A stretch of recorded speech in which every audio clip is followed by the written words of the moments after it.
realization. During this quarantine, marami talaga akong na-realize sa mga ugali ko dati and stuff like that. I'm gonna open up to you guys. I know this is not really something I would do, something I would post, pero kasi 'di ba puro makeup lang ako, puro paganda lang, puro haul.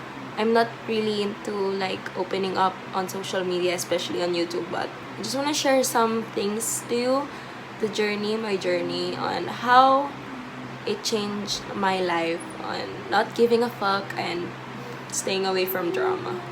Some of you may or may not know that I am a very messy person. I do not mean messy like literally messy. I would consider my life as messy because I was this very toxic person, a friend, a girlfriend, whatever you might call it, name it, you go. I always gossip, especially in school. I always gossip whenever I'm around my family. And then it became a habit. I'm not proud of what I'm doing. I was a very immature person back then. I am happy that I'm growing and there's always a room for improvement. Also, I was a very judgmental person back then. In short, I was just a very toxic, immature person, you might say. A lot of people hate me.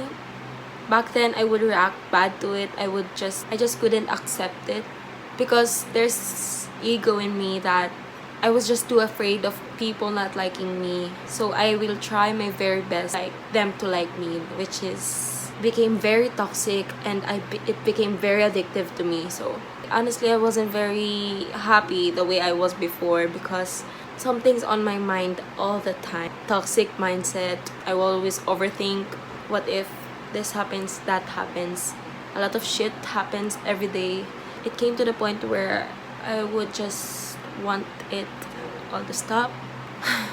And the sad thing about it is I always blame it to other people on everything that's happening on my life, especially the shitty ones. And then I realized that I did all those things to myself. Now I'm going to tell you how I, got out of that toxic life and move on to a new, improved self.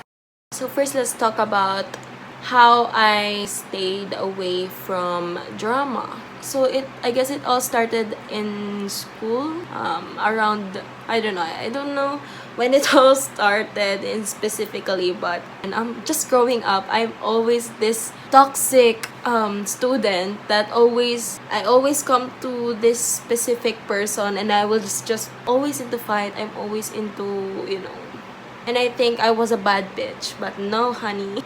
Bad bitch isn't always getting into fight, disrespecting other people, and just being not respectful at all. That's not how it works, honey. But my old self, my immature old self, thought it was. So, growing up, I had a teeny bit realization.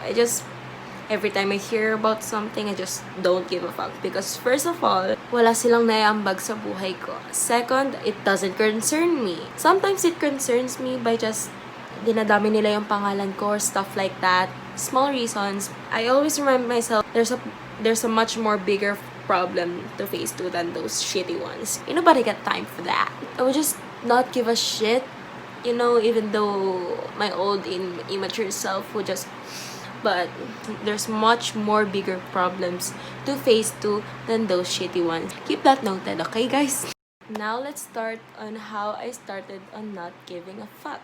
Kasi you wouldn't get away from drama if you still give a shit to other people's life, on other people's issue, So I would just recommend you this one thing. You don't have to do it, I'm just recommending it to you. Probably you might already used this or something. I once used this called Curious Cat. Some of you might know it. And I'm not against that because you can send message to other people anonymously, and that's not really a negative thing, I guess. But here, some people take advantage of it. And it became a very toxic app. Kasi app na siya eh. So, when I first started using it, I got tons of negative comments about me, my looks, personality, everything about me. There are also some messages that are threatening and too sensitive. Most of all, maraming bastos talaga. So, back then, it start getting into me and it just affected me badly, and I couldn't just handle it very well. But as I said, right now I'm at the point of not giving a fuck to anyone. Not those people that I care about, but to those people na wala namang inambag sa akin. Bitch, who are you? I just say that I wouldn't normally accept their thoughts about me because I don't know who they are and they don't know me personally. Probably you might think you know me when you watch this video, but no, honey, you do not know me. I just explained my old inner self and how I got myself out of it. But that doesn't mean you know me personally. That's one thing people just don't get. They act like they know you, but they don't. They act like they know everything about you and they threaten it against you, but they clearly don't have anything against you. They just do it because they're sad or bored. I don't know. Hindi ako nagmamalinis dito, mga ihat iho, okay? That's why I'm telling you all my bad sides before. But I'm clearly not in that stage right now, and I'm very happy about it.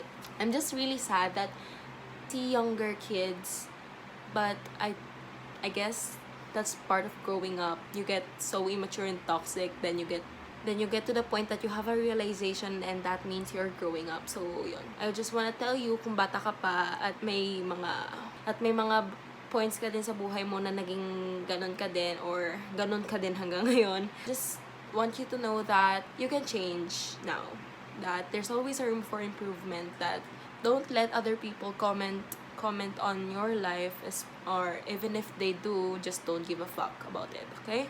And there's also this one thing that I hate about people is you do one bad stuff or the worst thing that you could ever done, and they would always put it against you. It would always label it on you.